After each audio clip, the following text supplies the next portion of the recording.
Bonjour tout le monde, je vous souhaite la bienvenue à cette nouvelle séance organisée par Shub Language Academy en partenariat avec The French House Chapel pour notre Sunday Speaking Series, Dire, dimanche d'idées de rire et d'échange, parce que les plus belles idées naissent du dialogue.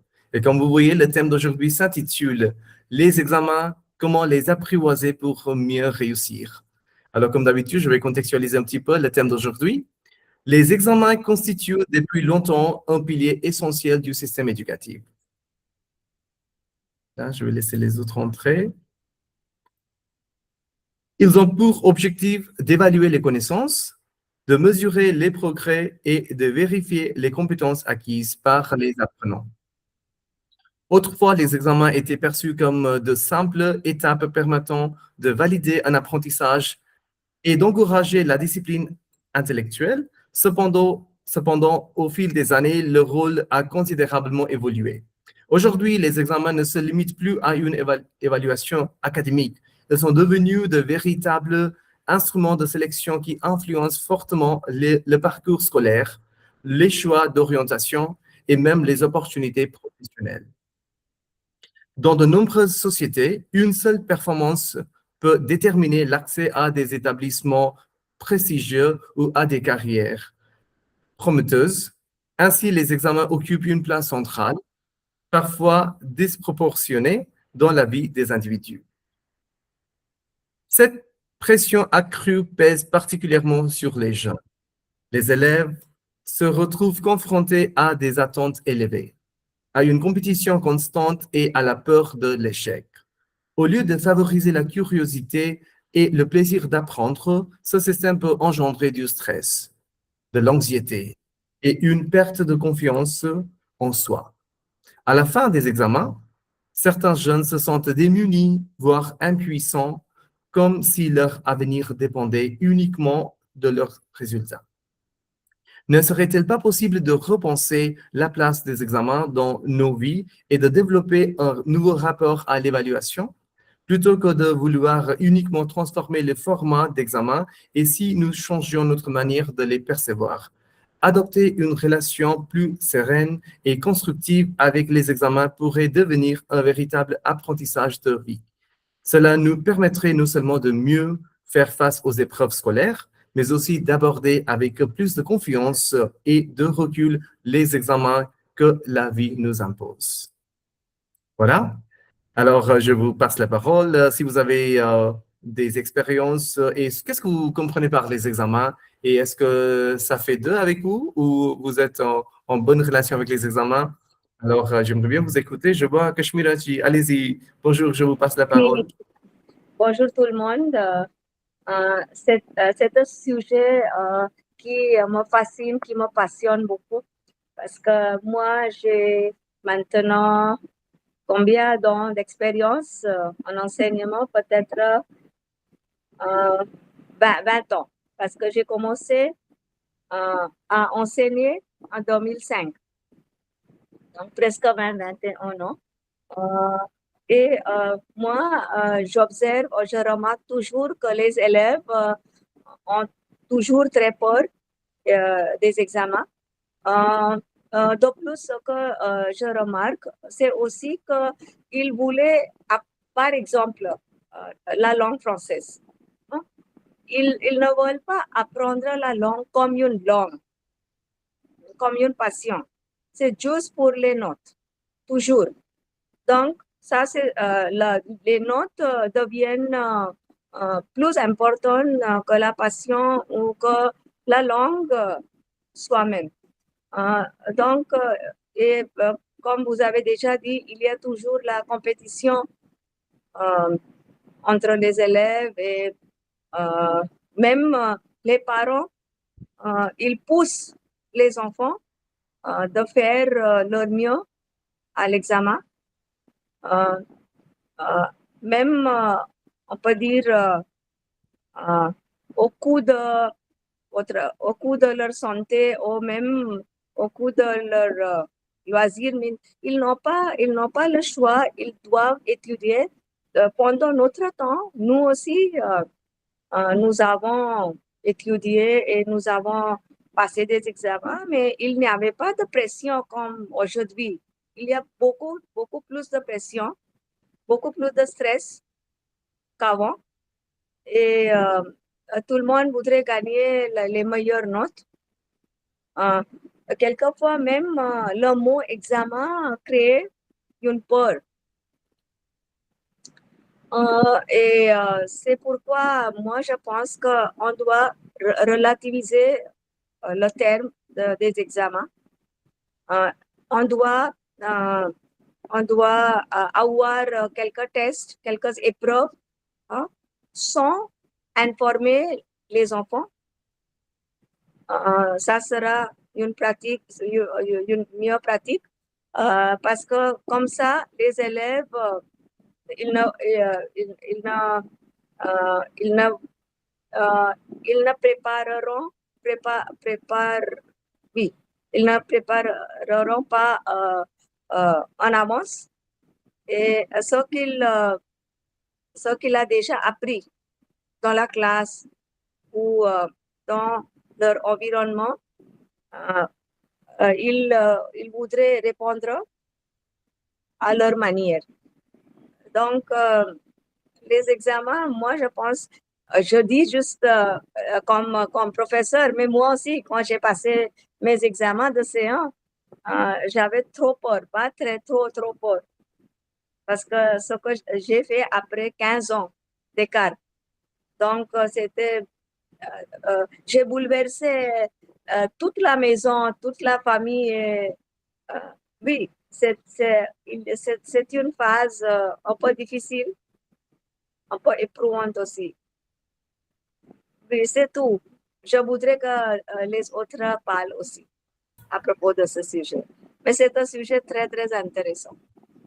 Très bien, Merci. parfait. Merci beaucoup, Kashmir Aziz. Alors, vous avez une bonne expérience qui dure à peu près 20 ans. Vous avez dit, vous avez commencé en 2005, ça fait déjà 21 ans. Alors, vous comprenez très bien comment former les élèves, comment comment les entraîner et surtout comment maîtriser et apprivoiser la peur aussi. Ça, c'est quelque chose de très important parce qu'après, si on est stressé, on a cette anxiété chez nous, peut-être on ne va pas très bien réussir à l'examen non plus. Et de plus, vous dites que des fois, c'est important de relativiser, c'est quelque chose de très, très important de leur dire et de leur montrer que la vie, ce n'est pas que les examens. Il y a d'autres choses dans notre vie et donc c'est juste une petite étape et c'est pas l'étape finale de notre existence. Et comment surmonter ça, comment avancer et surtout vous dites en planifiant des contrôles surprises, on peut les préparer pour avoir ces chocs-là, ces surprises-là, et surtout à se former pour une grande échelle dans leur vie et surtout ne pas les préparer au détriment de leur santé, au détriment de leurs loisirs. Ça, c'est important parce que c'est vraiment le développement holistique auquel on pense aussi pour nos enfants et notre avenir. Très bien. Merci beaucoup. Parfait. Oui, allez-y, Kashmir. Excusez-moi, une autre chose, S'il vous plaît. pour mes étudiants de IGCSE, quand il y a des examens, euh, je, euh, euh, euh, je, euh, euh, je leur mets à l'aise, toujours. Mhm. Je leur donne beaucoup de confiance. Mhm. Et je dis que tu vas faire ton mieux et tu vas recevoir des bonnes notes. Hein? Ne t'inquiète pas, n'ayez pas peur, juste ayez la confiance, ça c'est très important, et concentre-toi. Hein? Très bien. Surtout pour les examens oraux, la production orale. Parfait, parfait. Non, non, absolument, vous avez raison, Rachmi Raji, parce que quand le prof dit ça, ça encourage, ça renforce, et c'est au-delà de tout ce qu'on fait dans notre cours, parce qu'après, c'est le côté soutien qui joue un rôle important, parce qu'après, le contenu, les épreuves, les examens blancs, tout ça, quand on a tout fait, qu'est-ce qu'on a besoin d'avoir une affirmation, un mot d'encouragement de la part de quelqu'un qui nous connaît depuis notre commencement, notre balbutiement. Alors, je pense que si le prof dit ça, ça change tout. Et surtout, on en a parlé, c'est la loi d'attraction. Donc, dès qu'on commence à se dire, ah, ça va changer pour moi, je vais réussir. Et dès qu'on commence à se dire ces messages-là, ça change beaucoup pour nous. Et de plus, il ne faut pas baisser les bras. Très bien, parfait. Merci, Kashmir Aziz. Alors, voilà, Champa. Allez-y, on vous écoute. Bonjour monsieur et bonjour tout le monde. Je crois que pour réussir un examen, il est essentiel, premièrement, que l'on croit en soi-même.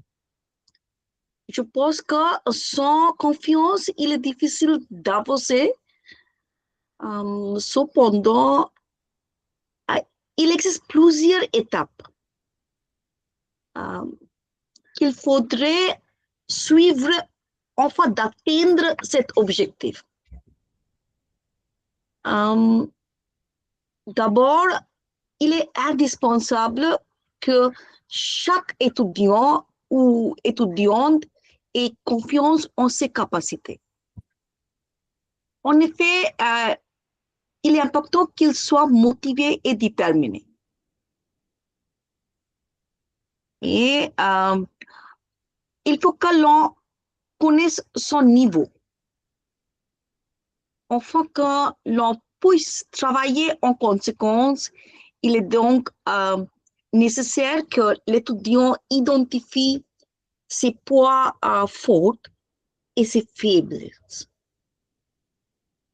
De plus, il est essentiel que l'on comprenne le format de l'examen.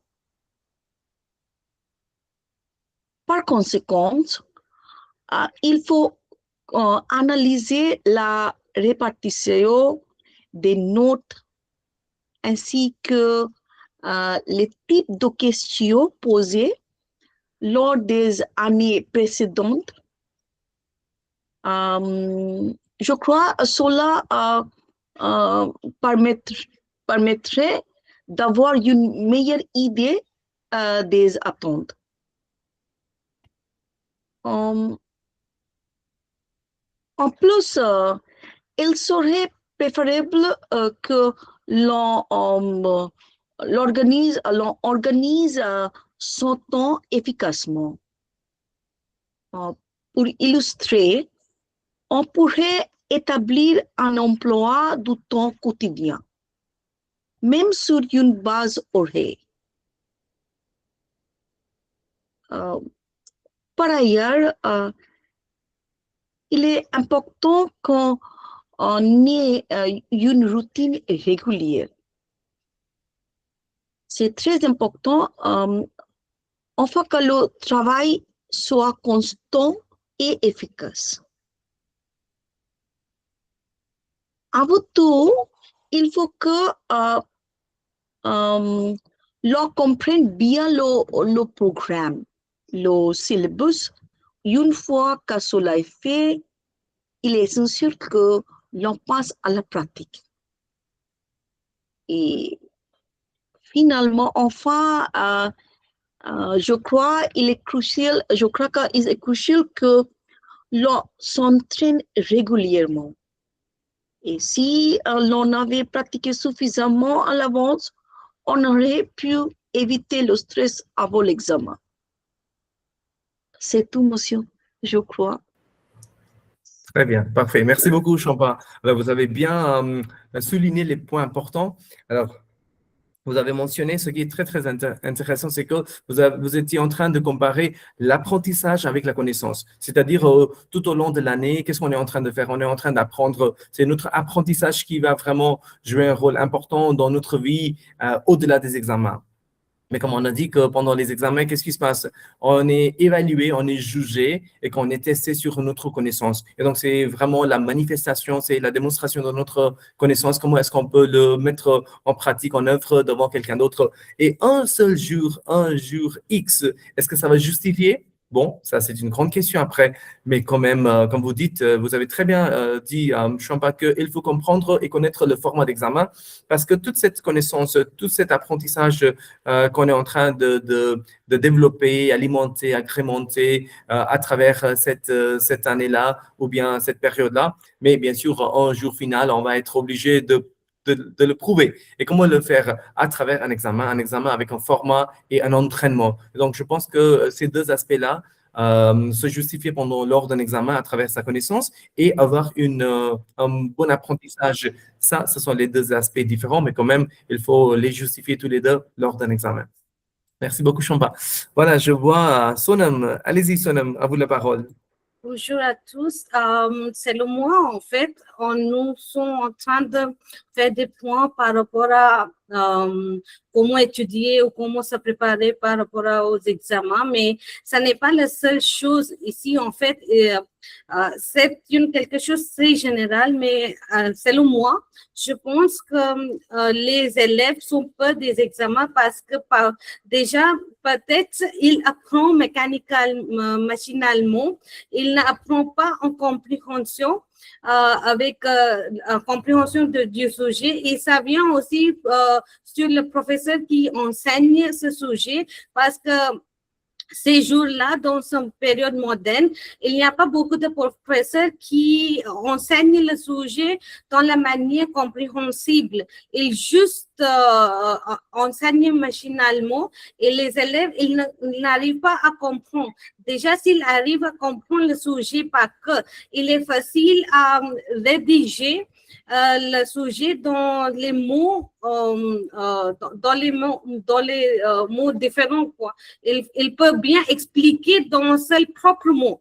C'est ça que je viens de dire. Mais aussi, ça vient psychologiquement parce que les parents, ils donnent beaucoup de pression sur les élèves pour gagner meilleures notes dans les examens, pour être les meilleurs dans la classe. Et ça ne passe pas bien parce que chacun, on a un niveau intellectuel, mais ce n'est pas important de gagner tant de notes. C'est important de comprendre le sujet. C'est ça, comme les parents, nous doivent comprendre aussi. Et si nous comprenons ça, ça deviendra facile aux élèves de se préparer dans la manière pratique pour les examens. En ce qui me concerne, dans mon propre expérience, quand j'ai passé mon examen de licence, j'avais très peur et j'étais très anxieuse aussi. Et c'était ma cousine, elle m'a fait comprendre que ce n'est pas l'importance de gagner les meilleures notes, l'importance de comprendre le sujet et d'expliquer aux interlocuteurs dans la manière compréhensible. Et elle m'a dit que de penser pour l'examen comme c'est un test de mes propres connaissances. Et je ne dois être pas, je dois considérer l'interlocuteur comme, je pense, mais ce n'est comme un ami, et je lui fais comprendre ce que je connais. Comme ça, j'avais diminué le stress, j'avais diminué la pression et l'anxiété. Donc, et aussi, c'est important d'étudier dans la manière méthodique, parce que quand vous étudiez dans la manière méthodique, vous savez déjà quels sont les sujets très importants pour apprendre et quels sont les sujets moins importants qu'on peut éviter.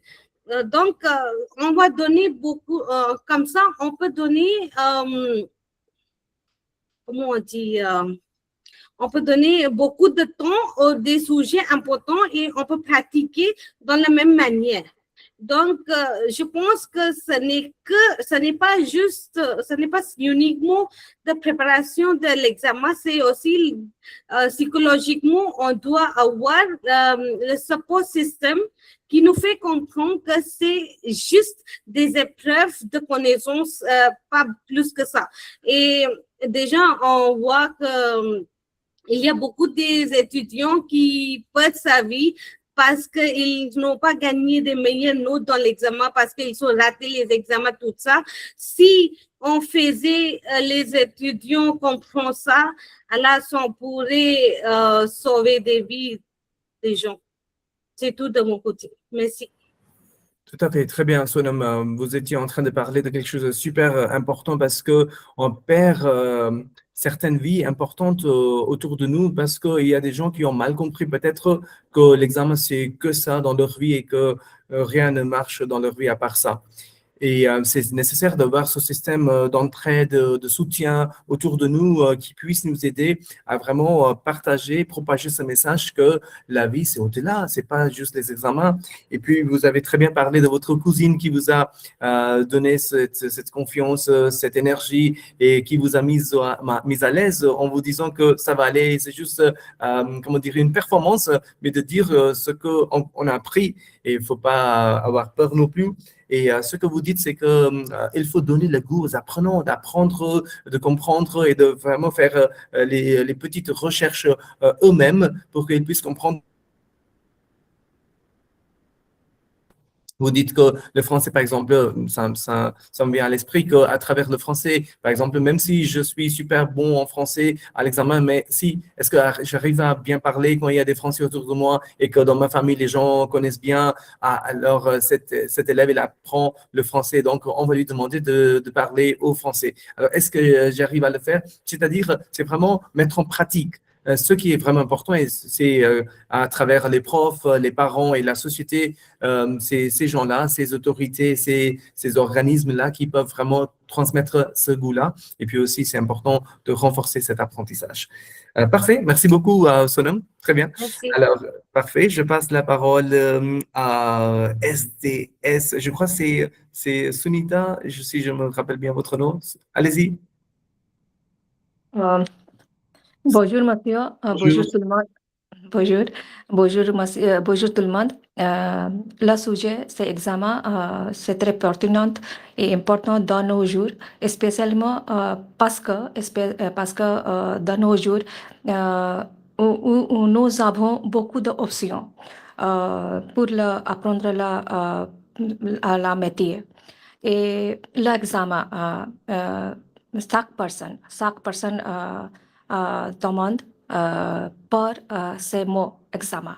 Et pendant mon enfance, j'ai peur l'examen. Et maintenant, je suis enseignante et je vois clair que les étudiantes peur pendant leur examen. Maintenant, qu'est-ce que c'est l'examen et qui émet l'examen? Je lis qu'une personne est très qualité, il invite l'examen.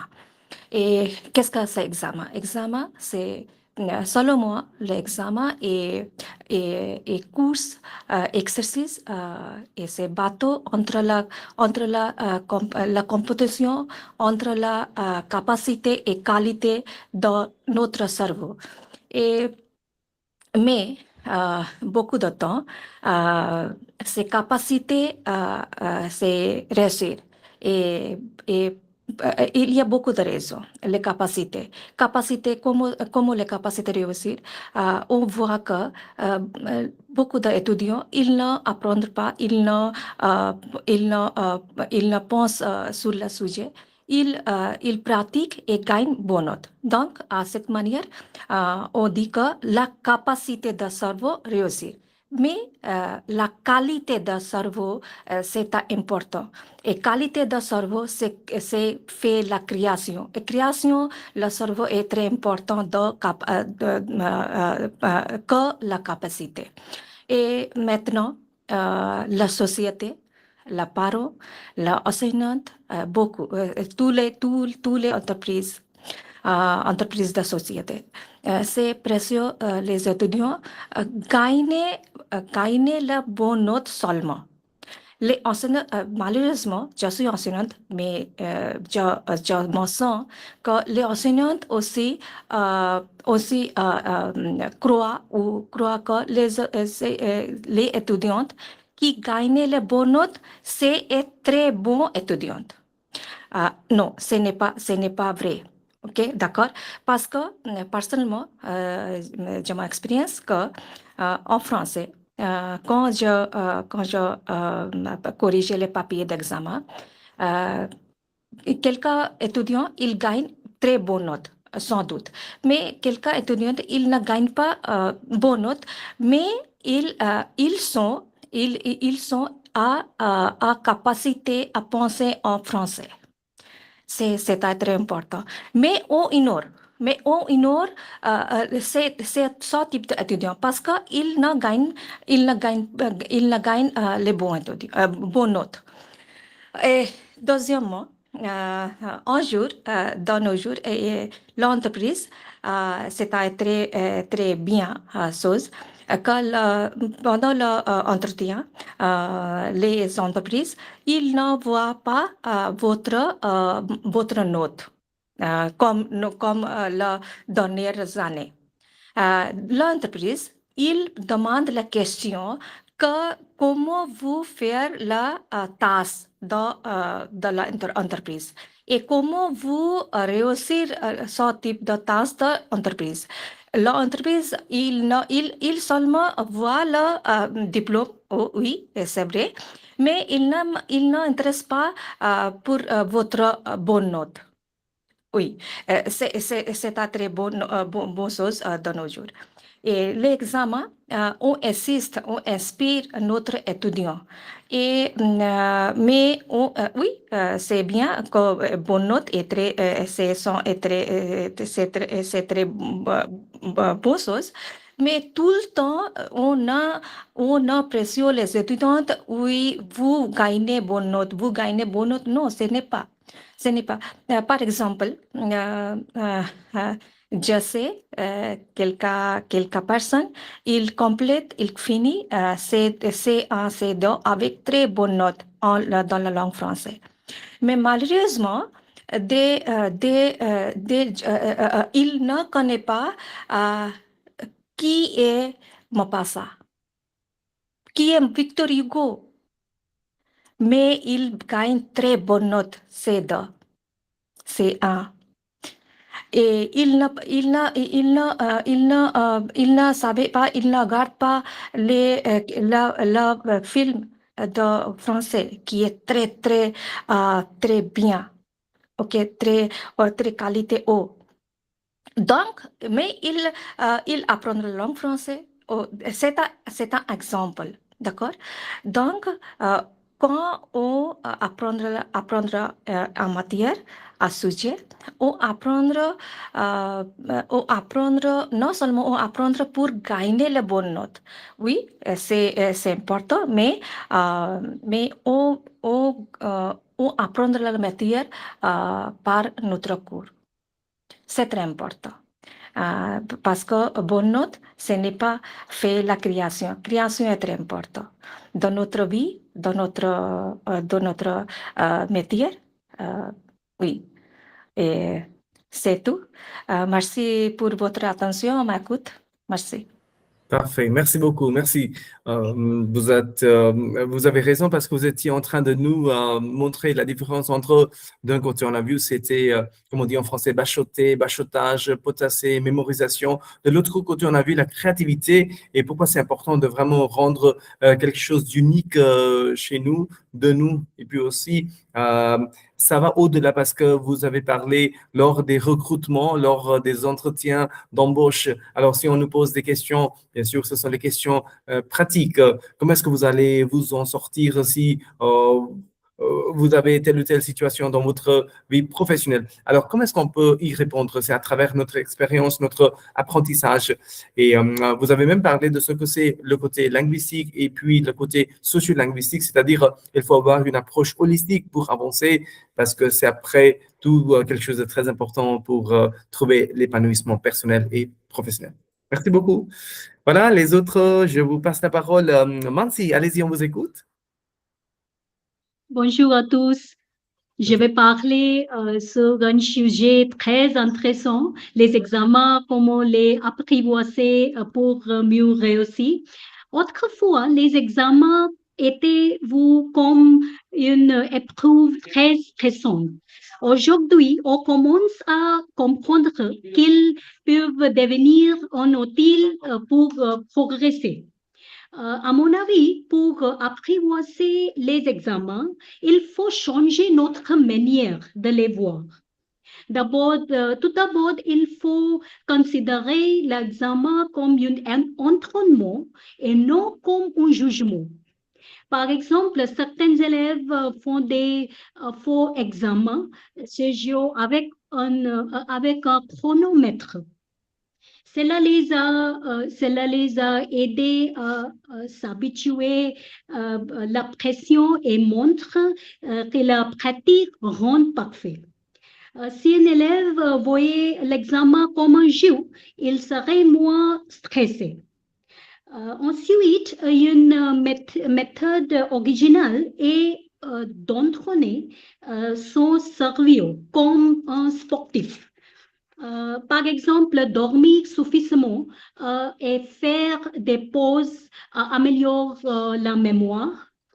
Aussi, certains élèves utilisent aussi la visualisation positive avant les examens. Avant l'examen. Cependant, il existe certaines difficultés.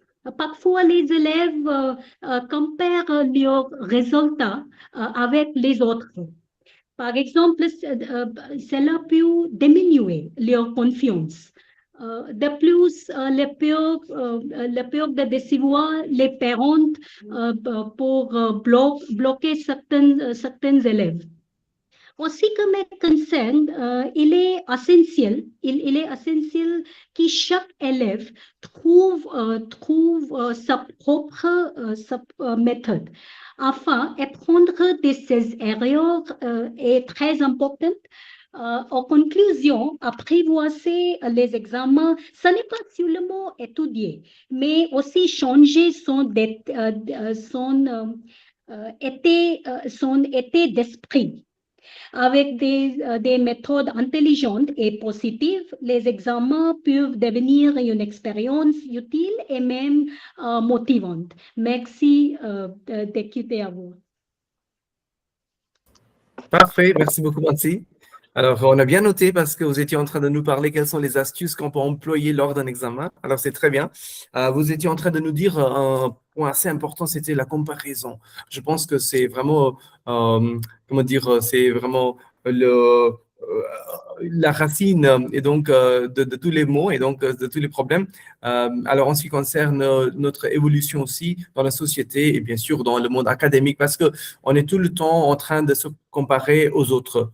Mais ce qu'il faut faire, c'est qu'il faut se comparer à soi-même, ce que j'étais hier et ce que je suis aujourd'hui et ce que je serai demain. Et je pense que c'est une bonne façon de voir son évolution et comment est-ce que j'ai progressé. Alors, je pense que c'est quand même un conditionnement, un entraînement, une pratique, une attitude qu'on doit semer chez les apprenants. Et vous êtes aussi en train de nous parler qu'il faut changer son regard. Ça, c'est nécessaire parce qu'après, si on considère que l'examen, c'est un ennemi, dans ce cas-là, ça va rester tout le temps un ennemi, mais il faut comprendre que ce n'est pas vraiment un jugement, c'est plutôt un entraînement, ce dont vous avez parlé au début.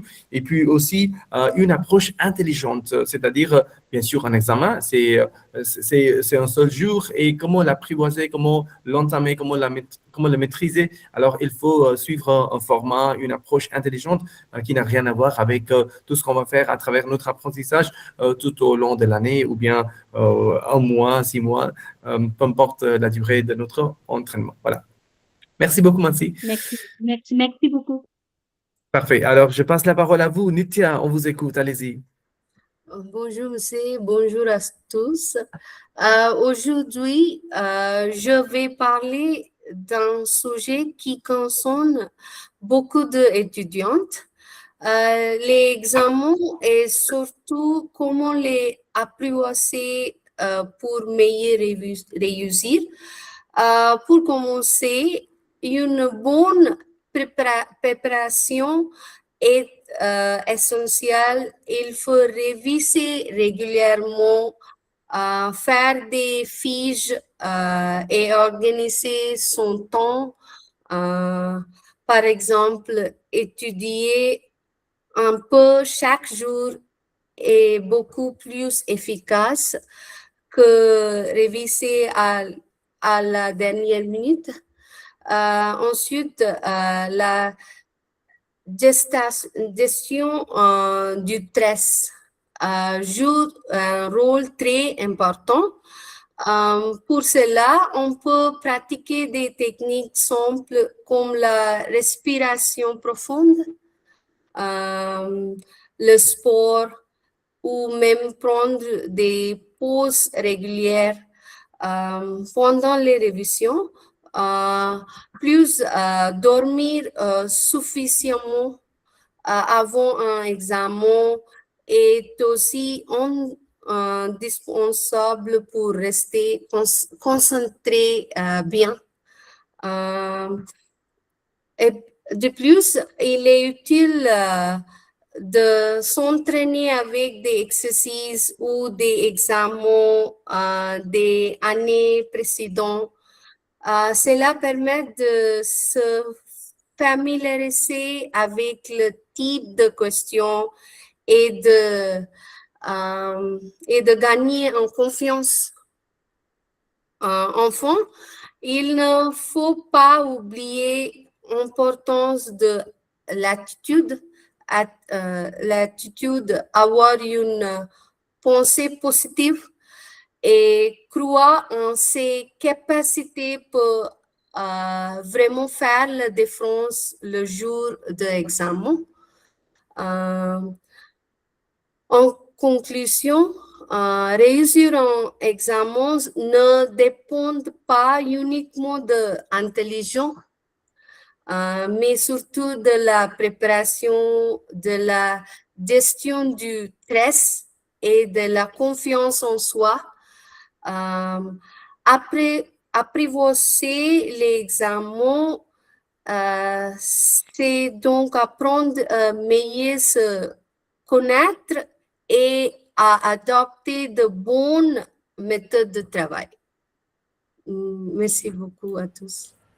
Parfait, merci beaucoup Nithya. En vous écoutant, c'était comme on était en train de prendre des notes pour un manuel pour gérer le stress des examens. Merci, parce que Oui. vous avez bien numéroté, vous étiez en train de nous parler que c'est important d'avoir une bonne préparation, puis aussi ce qui est nécessaire, c'est de faire des fiches, faire des révisions régulièrement, et puis aussi, il ne faut pas étudier à la dernière minute, ça ne va pas aller. Donc, ça, c'est nécessaire d'étudier, de pratiquer régulièrement gestion du stress, et puis aussi les quelques exercices profonds de respiration, puis aussi, il faut dormir suffisamment avant les examens, et puis rester concentré.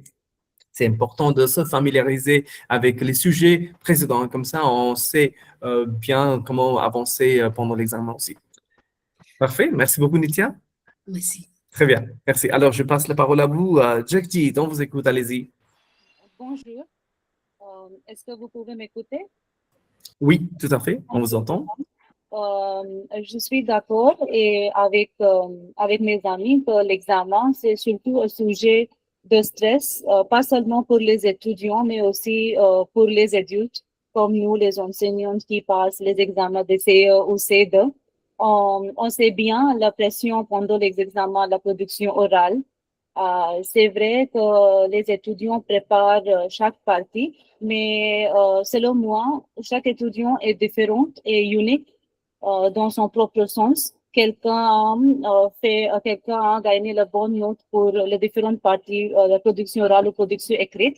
Donc, les étudiants, il faut que les étudiants sachent la partie qui requiert ou focaliser quelle partie on doit focaliser et concentrer.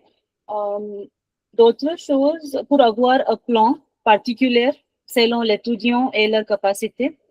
Par exemple, si un étudiant a un problème ou difficulté avec le vocabulaire ou la partie orale, il doit pratiquer mieux ou il doit pratiquer plus de cette partie et avoir l'emploi quotidien. Pour réussir des examens, il faut que nous ayons un emploi quotidien avec un plan de se distraire, méditation, l'apprentissage et d'autres choses faites pendant la journée. Selon moi, l'apprentissage et préparation pour les examens a les deux parties. Par cœur, pour apprendre quelque chose par cœur. Par exemple, en français, on doit mémoriser quelque chose, la conjugation et la compréhension. Il doit faire l'équilibre entre les deux. Et de nos jours, il y a plein de ressources disponibles, l'IA, Google, Gemini ou ChatGPT, Claude. Les étudiants pourraient avoir les aides de l'IA pour préparer les notes révisées, des flashcards sont disponibles, les diapositives. Donc, il y a plein de ressources, mais en revanche, la disponibilité, il y a aussi la question comment choisir la meilleure ressource et donner le temps dans quel site avec les aides des experts ou des professeurs. C'est une mauvaise chose aussi pour avoir plein de ressources pour les étudiants. Ils se sont confondus. C'est tout, selon moi. Je pense que c'est cette période de stress, mais on peut gagner le note et les étudiants peuvent réussir avec un bon plan. Merci pour m'avoir écouté.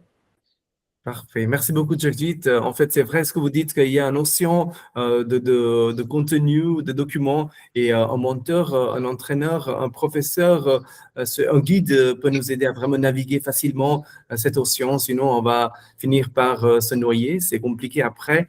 Et aussi, vous dites que tout le monde a ses compétences, tout le monde a ses intelligences. Et donc, on voit, comme me disait Robert Gardner, que tout le monde, il parlait des intelligences multiples. Et on doit en profiter, on doit en bénéficier à travers tout ce qui est fait par les apprenants.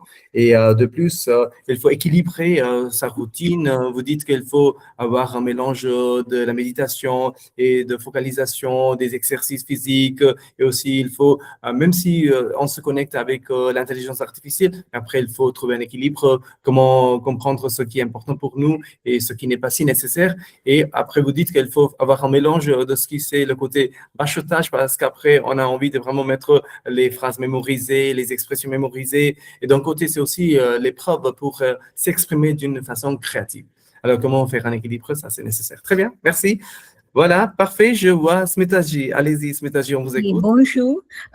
Pour mieux réussir les examens, je pense que il repose sur une préparation méthodique et structurée et avec une bonne hygiène de vie. Selon moi, il est essentiel d'établir une gestion efficace du stress et aussi gérer le temps et aussi avoir un bon planning pour tout ça. Mais malheureusement, dans nos jours, il y a beaucoup de compétition pour les examens compétitifs et je pense qu'il y a aussi beaucoup de cas de suicide aussi parce que les notes dans notre système de notes est très important. Oui. C'est tout. Oui. Merci bien, pour parfait. votre attention. Oui.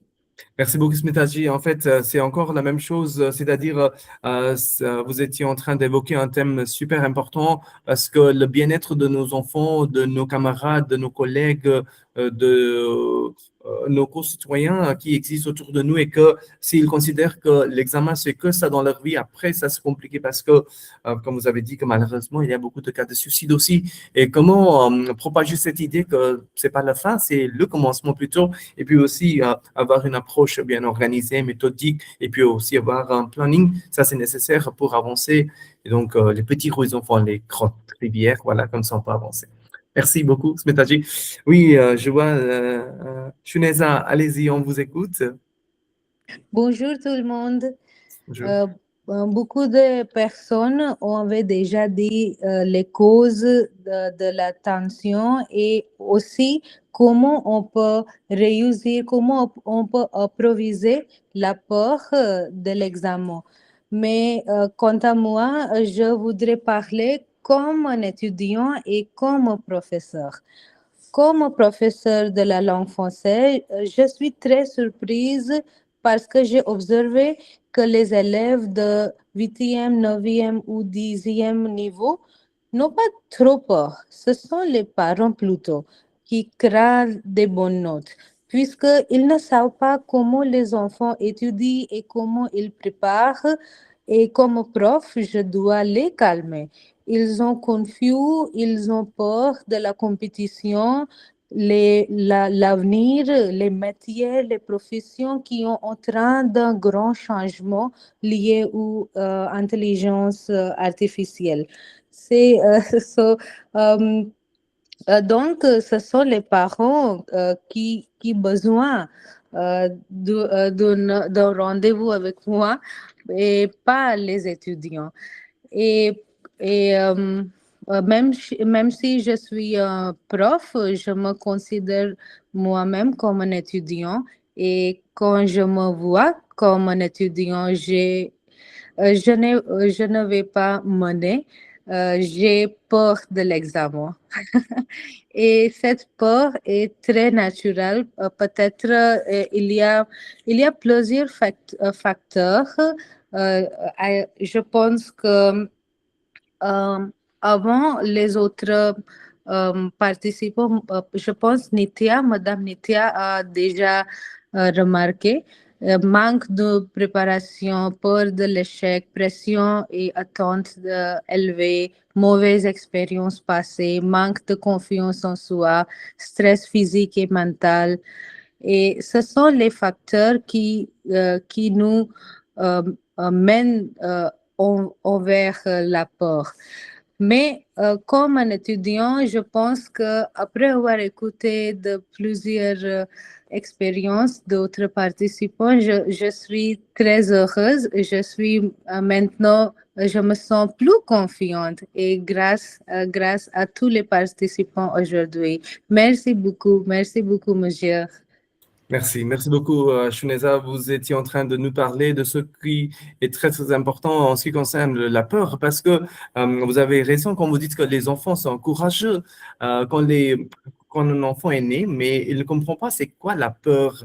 Et donc, c'est petit à petit la société, les menteurs, les parents commencent à imposer beaucoup d'attentes.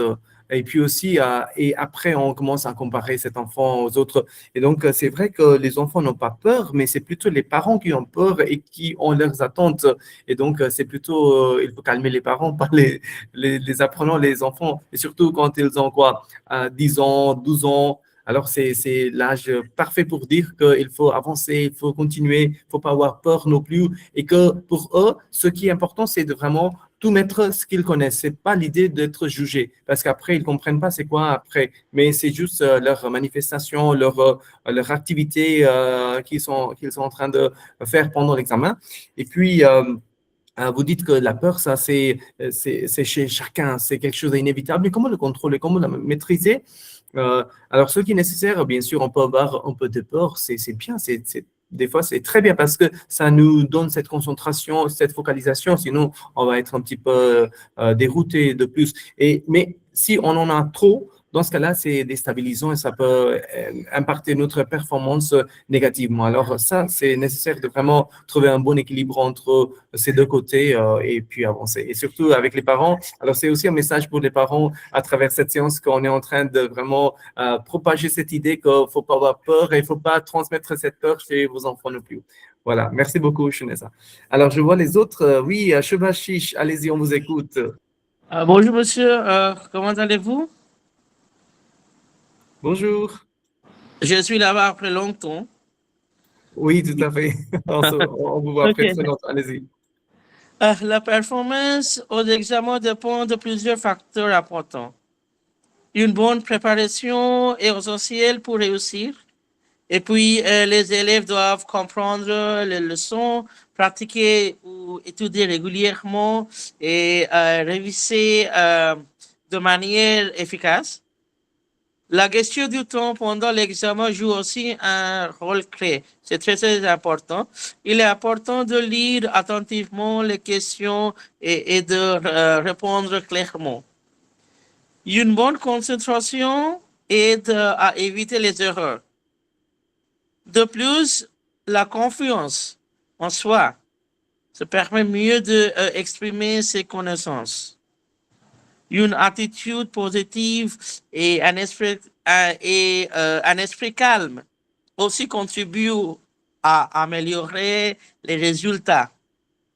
C'est tout. Merci. Très bien, parfait. Merci beaucoup, Shubhashish. Alors, confiance chez soi. Alors, ça se construit petit à petit, mais aussi il y a des gens qui nous disent, ah, tu es le meilleur, tu fais super bien. Ces mots d'encouragement, je pense qu'il y avait quelqu'un qui en a parlé, et c'est vrai ce que vous dites, qu'à travers ces mots-là, on avance, et que même si on rencontre des échecs, ça ne nous embête pas. C'est toujours, comme on dit, c'est un tremplin, et ça devient, cela devient de temps en temps une pierre angulaire au lieu de devenir une pierre d'achoppement. Je pense que ça, c'est important. Parfait. Super. Voilà, c'est vraiment très intéressant de voir tout le monde s'exprimer ici. Alors, je vais rapidement partager une petite image qui va vous montrer, voilà, un enfant, un étudiant qui est en train de se préparer pour l'examen, mais il a peur. Alors, pourquoi avons-nous peur des examens? Alors, la peur de l'échec, perçue comme une remise en question de ses capacités, l'angoisse de décevoir les attentes des parents, des enseignants ou de soi-même. La pression sociale liée à la réussite et la compétition, le sentiment que tout se joue en un seul moment, ce qui accentue le stress. Le manque de préparation ou la difficulté à organiser son travail efficacement, la crainte du jugement et de la comparaison avec les autres, l'association des notes et à la valeur personnelle et à l'estime de soi. La fatigue mentale et émotionnelle accumulée pendant la période d'examen. Pour certains jeunes, cela peut aller jusqu'à un sentiment d'impuissance ou de découragement après les épreuves. C'est pour ça qu'il faut comprendre qu'est-ce que ça nous apporte.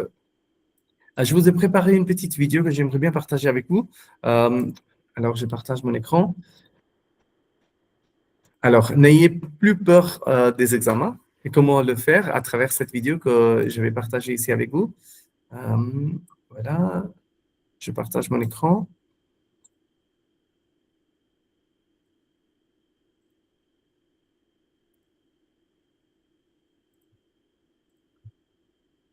Voilà. Écoutez bien, vous allez me dire si c'est audible et c'est visible pour vous. Namaskaram Sadhguru, pouvez-vous nous dire ce qu'il faut faire pour améliorer notre mémoire et ce qu'on peut faire pour dépasser notre peur des examens? Peur des examens? Oh. Vous demandez à la bonne personne.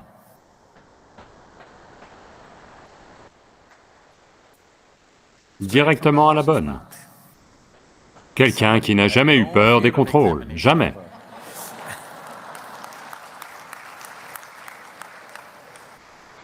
C'était le plus gros souci de mon père, que je n'avais pas peur des contrôles. Il disait, oh, ce garçon n'a pas peur, que faire?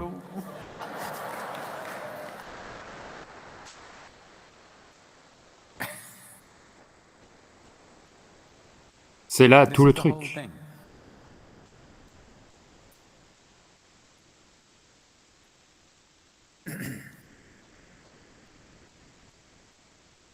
Vous posez cette question, c'est bien.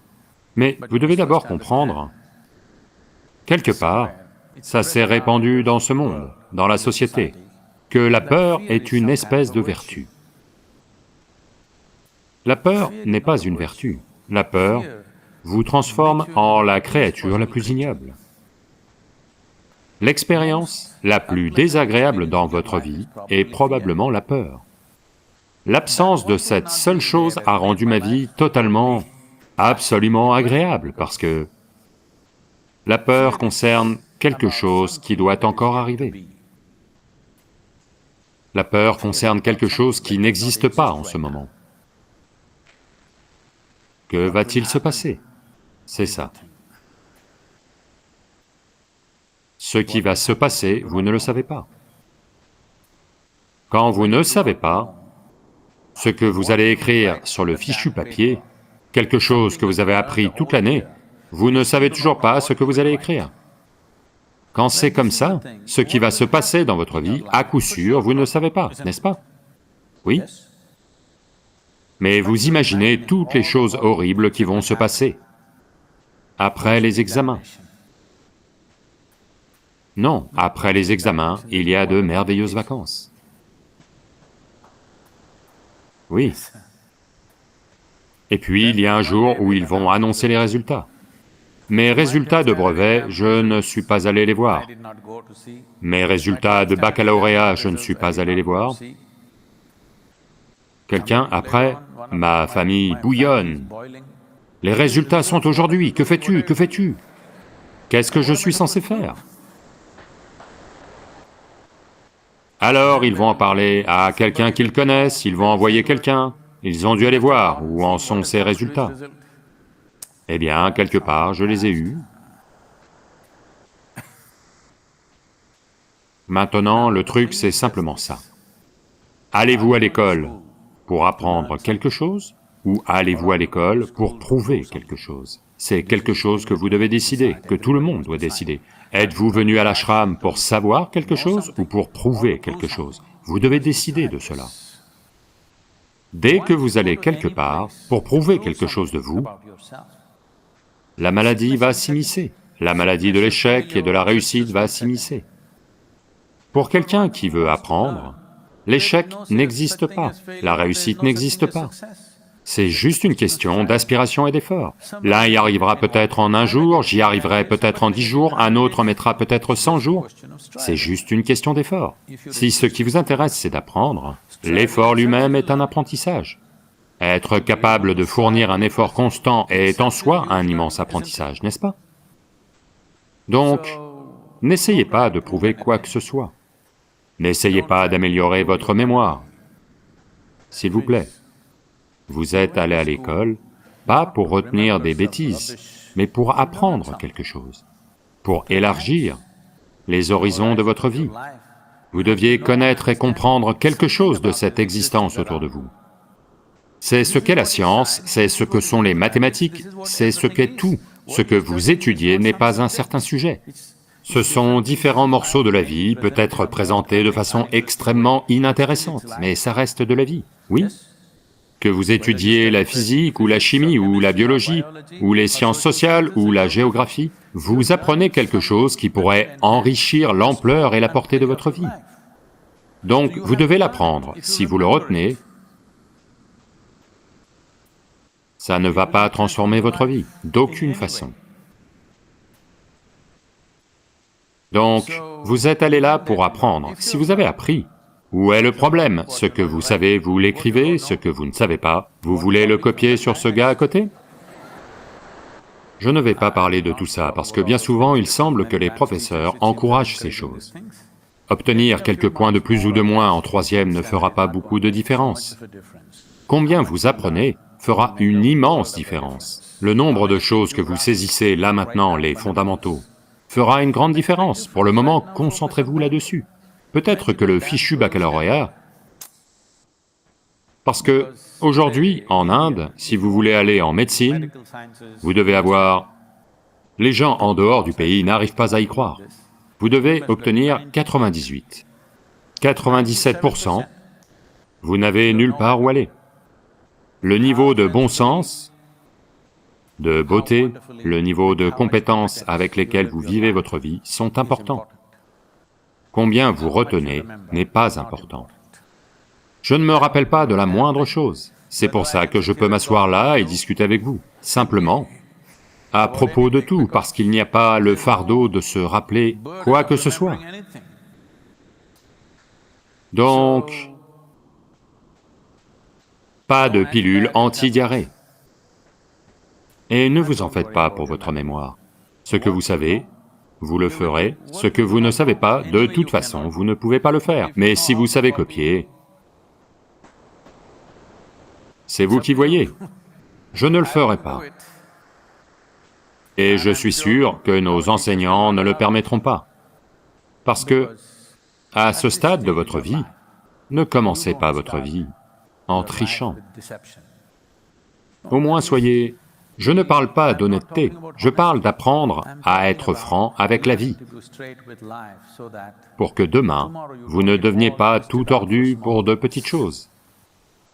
Mais vous êtes ok, je suis comme ça, ok, j'obtiens... Je n'obtiens que 35, c'est ok. Je suis comme ça. Ça ne va pas déterminer la qualité de ma vie. Je veux que vous compreniez cela. quelle note vous obtenez ne va pas déterminer la qualité de votre vie. Mais avec quelle intégrité vous existez va définitivement déterminer la qualité de votre vie. Donc, pas de copiage. D'accord? Disons que vous ne savez rien. Ce n'est pas grave, restez joyeusement assis et sortez. Dites à tout le monde, je ne l'ai pas eu. Faites du yoga, la vie va s'allonger, donc vous pouvez prendre 1 an de plus.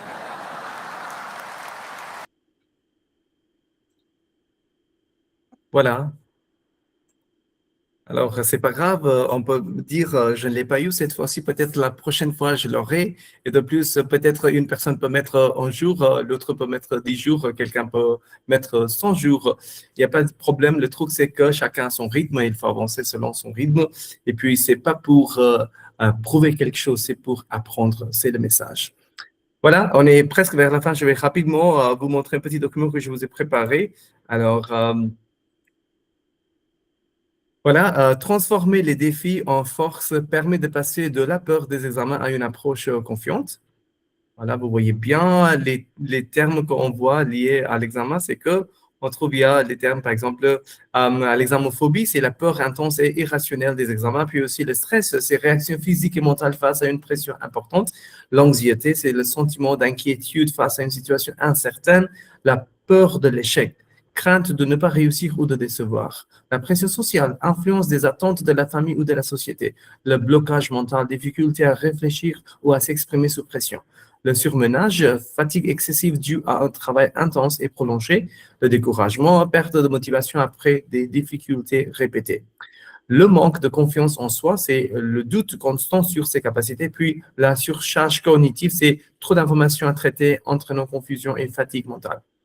Les attitudes positives face aux examens, là, on parle de la résilience, c'est la capacité à surmonter les difficultés et à rebondir. La persévérance, c'est continuer malgré les obstacles et les échecs. La confiance en soi, croyance en ses capacités à réussir. L'apprentissage progressif, c'est l'amélioration continue étape par étape. La gestion du stress, capacité à contrôler ses émotions face à la pression. La motivation intrinsèque, désir d'apprendre pour soi-même. L'état d'esprit de croissance, c'est conviction qu'on peut progresser avec l'effort. L'autodiscipline, c'est la capacité à s'organiser et à travailler régulièrement. La confiance en le processus, c'est croire que les efforts finissent par porter leurs fruits. Et à la fin, c'est la prise de recul, capacité à relativiser et à voir au-delà des résultats immédiats. Voilà, on est vers la fin de notre séance aujourd'hui. J'aimerais bien vous dire à la fin, bien sûr, ça c'est important, que adopter une attitude positive face aux examens, c'est les voir comme des opportunités d'apprentissage plutôt que des jugements définitifs. Avec persévérance et confiance, chaque difficulté devient une étape vers la réussite. Ne jamais abandonner permet de transformer les défis en force et de construire un parcours solide au-delà des simples résultats. Voilà, croyez en vous, chez vous, et je suis sûr que vous allez rencontrer la réussite, non seulement au plan personnel, mais aussi professionnel. Merci beaucoup, merci d'être venu et d'avoir participé. Je vous souhaite bon courage et bonne journée. Au revoir, merci. Bonne soirée à vous aussi. Merci beaucoup, monsieur. Merci. Bientôt. À bientôt, au revoir. Merci beaucoup. Merci beaucoup. Merci, au revoir, merci beaucoup.